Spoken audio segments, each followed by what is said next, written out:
In this video, we'll go over the best cards in the game which have a life point cost, one of the easiest costs you can pay in the game, which is actually attached to a whole bunch of very powerful cards. And at number 10, we have Instant Fusion. This card simply has the effect that you can pay 1000 life points to special any level 5 or lower fusion monster from your extra deck, with the restriction that it cannot attack and will be destroyed during the end phase. It's also a hard once per turn, and because it also has this hard once per turn, it kind of avoided the ban list for a majority of its lifetime, despite the fact that it does treat the fusion monster as if it was properly fusion summoned, which is something that rarely happens with cards that cheat monsters out of the extra deck. And here's the thing about special summoning monsters: being able to bring them out of the extra deck is the best place to bring them from. And over the years, Instant Fusion had a couple of really good targets, including Norden, who was basically on the ban list because of Instant Fusion. And even then, after they banned Norden, Instant Fusion was just so good in so many decks because of the wide range of good level 5 or lower fusion monsters that it finally got hit on the ban list and is limited to 1 within the past couple of years. Which kind of surprised no one, because it was a wonder it had lasted so long in the first place, as it could be used to bring out stuff like Thousand Eyes Restrict to steal one of your opponent's monsters and just use it for link plays.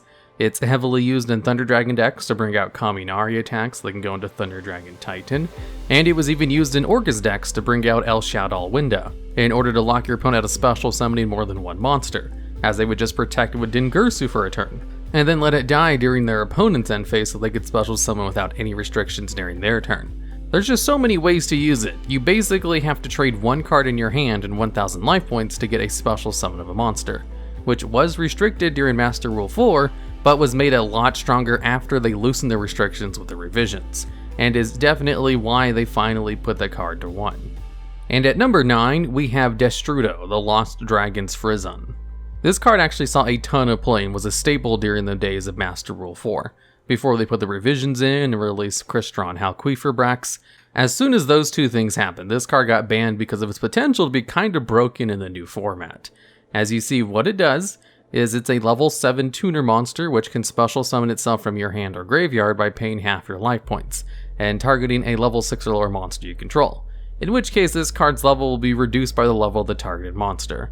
So basically, Destrudo would allow you to have the materials to go into a level 7 synchro monster as long as you got this card into your graveyard or your hand.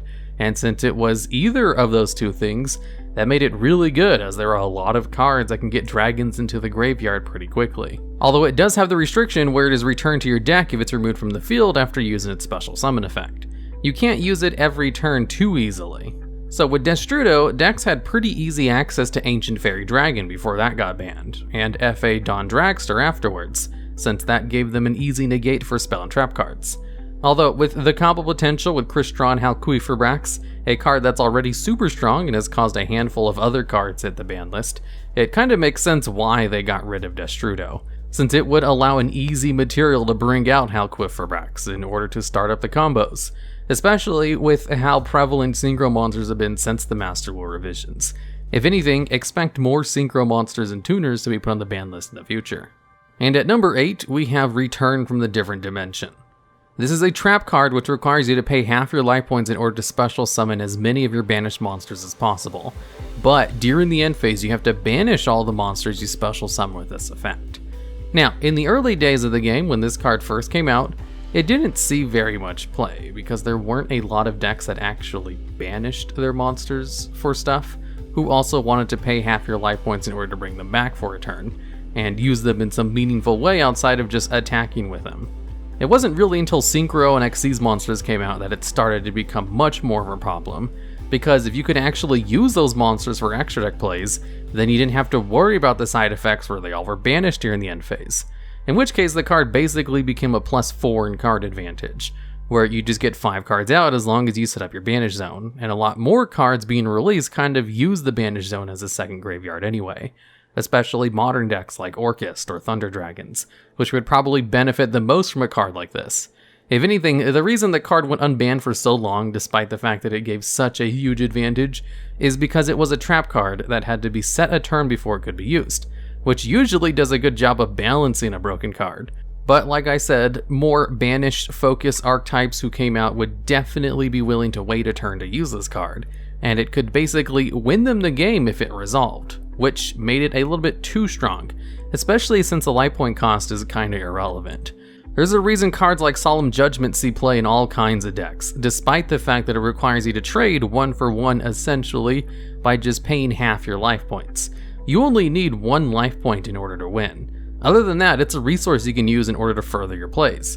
And cards which only require you to pay your life points in order to gain great effects, like all of the Solemn cards, are actually super good, because you don't really lose much advantage using them like you would a card that requires you to discard, like Ultimate Providence. And at number 7, we have Premature Burial. This one's life point cost actually did kind of come into play, but only because it was so easy to use this card's effect so many times. You see, this card has the effect where you can pay 800 life points to special summon 1 monster from your graveyard. And since this is one of the earlier versions of cards that did something like this, its only downside was that if the card is destroyed, then you destroy the equipped monster, instead of the card leaving the field, like with the Retrain, Different Dimension Reincarnation. Since it didn't actually destroy the monster, if you simply bounce the card back to your hand, you could use the effect in order to special summon another monster from your graveyard for the low cost of 800 life points. And with how easy it is to search out equipped cards, since they're kinda some of the worst cards in the game, it was an excellent combo that definitely got the card banned, as it didn't require you to pay enough life points for the advantage it granted. Especially in today's current metagame where special summoning from the graveyard is more valuable than ever, where its Retrain DDR actually sees a whole bunch of competitive play, because people are able to loop that effect, even though it's a strictly worse version. DDR requires you to discard 1 card to use it, which is a much steeper cost than having to pay life points. It only targets a monster in your banish zone and not the graveyard, and if the card leaves the field, it destroys the equipped monster. And even with all of these restrictions, it's a central card played in a warrior loop strategy that allows you to gain a whole bunch of advantage. They did also make another retrain called Overdone Burial, which does again try to balance the effect, where it has even stricter restrictions. You have to discard a monster from your hand that has a higher level than the monster you want to special summon from the graveyard, and then the monster you bring out has its effect negated. And there's even a hard once per turn on using this effect, so it's not even possible to loop it in the same turn. Although, since it has that hard once per turn, it doesn't actually have an effect which destroys the monster it's equipped to if it leaves the field. And since the worse retrain versions see play, that should go a long way to show why the original one would be way too powerful to be released from the ban list. And yet the rest of this list is stacked with even more broken cards, as this one only makes it the spot at number 7. And at number 6, we have Confiscation. This is a spell card that simply requires you to pay 1000 life points to look at your opponent's hand, then select and discard any 1 card from it. Now, this effect actually seems pretty tame if you're new to the game or haven't played in a long time, because it's essentially a 1-for-1. You lose 1 card from your hand to get rid of 1 card from your opponent's hand, and you have to pay life points to do it. However, there is another card in the game called Appointer of the Red Lotus, which is a trap card that requires you to pay 2000 life points to look at your opponent's hand, and then it will only allow you to remove from play 1 card from their hand until the end of the turn. And Appointer of the Red Lotus sees a whole bunch of competitive play because that effect is so good, and you have to wait a turn before using that card. Confiscation actually gets rid of the card and can be used as soon as you draw it, and has an even lower life point cost. And the reason this is so good is because it gives you information on your opponent's hand and allows you to get rid of 1 card from it, which means you can see if your opponent has any hand traps that would hinder you from going into your combos. If you see that they don't have any hand traps, you can just get rid of one of their key combo pieces that they might need on their next turn, and then do your combos like normal. If they do have hand traps, you can get rid of one of the problem ones and then play around your opponent's other ones. Because the modern metagame is so reliant on hand traps, being able to get information on your opponent's hand is super valuable, and being able to do that immediately on your first turn while getting rid of one of them is kind of broken. That's why the card 3 Tactical Talent sees so much play. That card can only be activated if your opponent uses a monster effect during your turn, and then it allows you to choose one of 3 effects. The most commonly chosen one is the one that lets you look at your opponent's hand and return 1 card back from it, because it's definitely the strongest of the 3. However, little caveats, Confiscation is only really good in meta decks against other meta decks. If you're playing a much lower tier of Yu-Gi-Oh where combos and hand traps aren't really a big deal, it's honestly not that broken. Because if your opponent doesn't play hand traps, then you don't have to worry about hand traps. And if they're playing a mishmash of okayish cards, then you can't really pick 1 card which would disrupt all their combos. And at number 5, we have Dimension Fusion. This is a spell card similar to Return from the Different Dimension, except better since you can use it during your turn, where you pay 2,000 life points and then both players can special summon as many of their remove from play monsters as possible. The monsters special summon with this effect are not destroyed during the end phase or anything, and this card can be searched out with cards that can search out fusion spell cards, like Predaplant Darling Tonia Cobra. And there was this combo deck back in the day which kind of got this card banned way before Return from the Different Dimension, involving Dark Magician of Chaos and Spell Economics. Spell Economics simply allows you to not pay life points in order to activate spell cards, so you could ignore the 2,000 life point cost for Dimension Fusion. And Dark Magician of Chaos allowed you to add a spell card from your graveyard to your hand immediately after it was summoned, and it would banish itself when it left the field. You could kind of infinitely recycle Dark Magician of Chaos with Dimension Fusion, since it would just bring it back, and the Dark Magician of Chaos would just add Dimension Fusion back to your hand. Eventually, Dark Magician of Chaos got banned, and then it got unbanned after they errata its effect where it would only add a spell card during your end phase, instead of immediately after it was summoned, and they didn't do anything to Dimension Fusion. So it's still banned to this day. Because even though it lets your opponent special summon monsters too, you still get to do that during your turn. So you can kind of just get rid of all your opponent's monsters by attacking over them with the +4 in card advantage the card gives you. Even when they tried to release a more balanced version, like Soul Charge, they had to eventually ban the card because the ability to bring out so many cards at once is just too strong, especially when it doesn't have specific limitations like Rekindling. Because you see, Soul Charge is another very good card that makes you pay life points, although you lose them in a different way, so it doesn't really qualify for this list, where you can target any number of cards in your graveyard and special summon them, but you lose 1,000 life points for each monster summoned, and you also cannot conduct your battle phase during the turn. And it's a hard once per turn, so no looping worries. So it's actually possible to lose with the effect of Soul Charge since it doesn't make you pay life points in the traditional cost way. And even with this overly balanced version of Dimension Fusion, it was still so strong that it got banned eventually. So if they were to ever unban Dimension Fusion, they'd really have to give it a hard once per turn and restrict your battle phase or special summoning in some other way after the fact. And at number 4, we have Delinquent Duo. This card requires you to pay 1,000 life points in order to discard 2 cards from your opponent's hand, one at random and one of their choice. Now, it doesn't actually let you look at your opponent's hand and pick the cards you want to discard, so in some cases it's not as good as Confiscation, since it doesn't give you knowledge of your opponent's hand. But it is a strict +1 in card advantage, as you trade 1 card in your hand for 2 cards from your opponent's hand. And being able to snipe cards from your opponent's hand is much better than sniping them on the field, graveyard, banish zone, or extra deck, because the hand is kind of where your cards are the safest. There's so few ways to actually get rid of cards in your opponent's hand, and the very few that do exist are considered pretty powerful, even if they don't do much, like a Pointer or the Red Lotus. So just having the easy availability of getting rid of 2 of them immediately can kind of win you the game if you just get lucky with those 2 discards.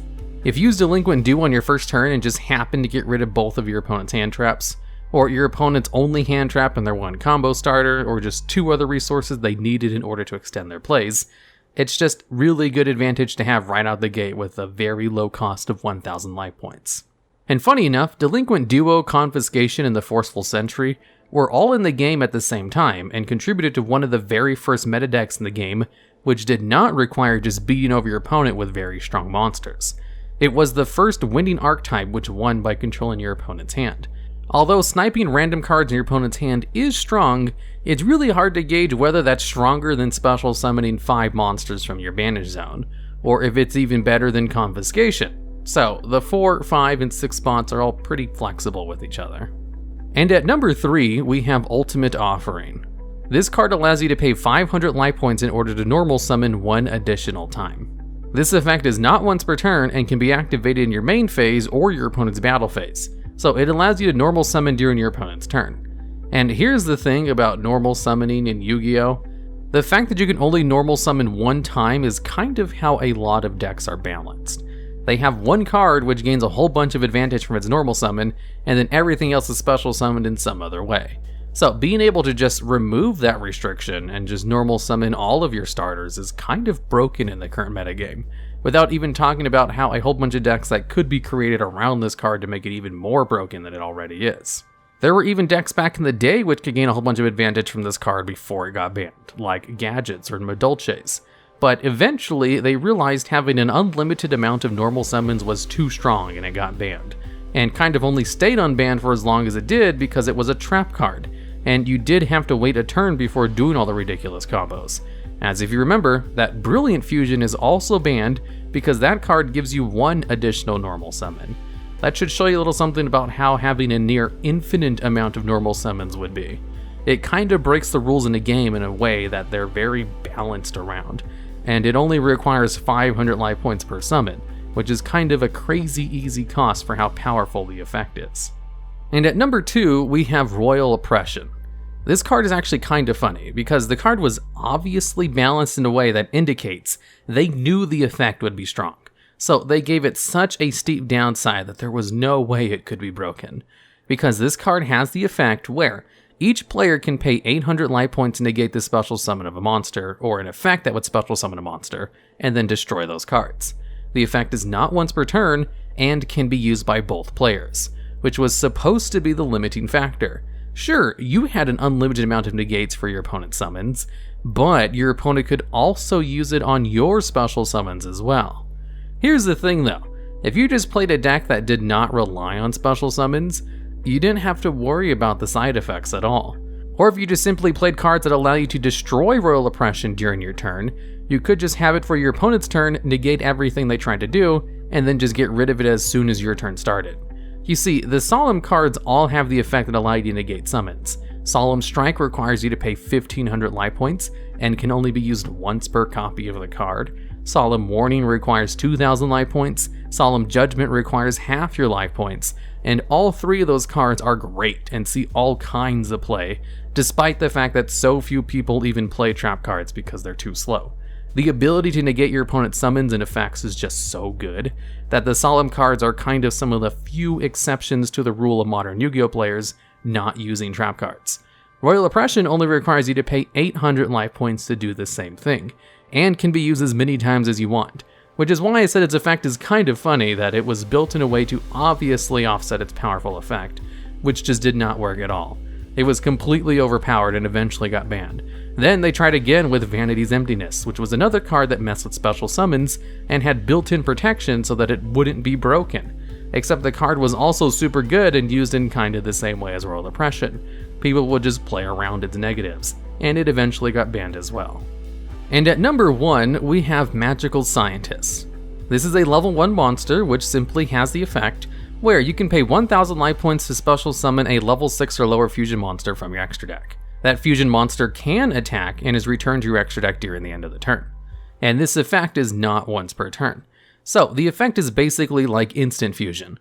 You know, the number 10 spot on this list, just without those silly restrictions, and allows you to target one level higher monsters, so it gives you a slightly larger amount of targets to choose from in your extra deck. So assuming you have the maximum life points of 8,000, Magical Scientist allows you to summon up to 7 monsters during your turn before you run into the life point issue, and assuming you have the cards in your extra deck or a way to recycle them. And seeing just how powerful a hard once per turn instant fusion is, should show you something a little bit about how much advantage you could generate with Magical Scientists.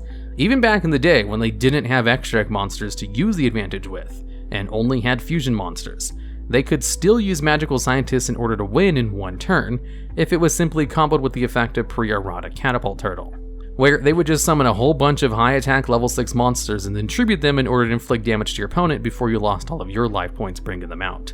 And it was one of the very first FTK decks in the game, which originally got Magical Scientists banned in the first place. And nowadays it would be 10 times stronger because, like I said, instant fusion exists, it's a severely limited version of Magical Scientists, and it sees so much play it's currently limited to 1. Especially since Magical Scientist has 3 really good monster distinctions going for it.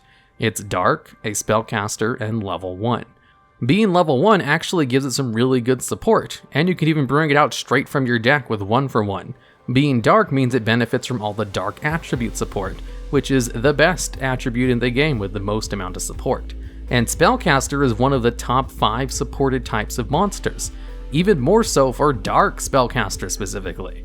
If this card had a hard once per turn on it, it would still be good. The amount of advantage it generates right now definitely earns it a spot on the ban list. Although, When it comes to cards which can allow you to go +7 in card advantage, or negate all of your opponent's summons, or normal summon an unlimited amount of times, it's really hard to choose which one of these three is the most broken. So I kinda just went with the monster card one, which is a lot more playable than the two traps, even though all three of them are kind of equally bonkers. Alright, and that's the list. Are there any other cards with a life point cost that are better than the ones I mentioned in the list? If so, I'd love to hear about them down in the comments, as well as ideas for future videos just like this one. And also, did you know, I started a new Dungeons & Dragons channel with a whole bunch of top 10 videos similar to the ones I do about Yu-Gi-Oh! So if you have a passing interest in that subject, you should definitely check it out. I'll have a link in the video description and at the end of the video right now.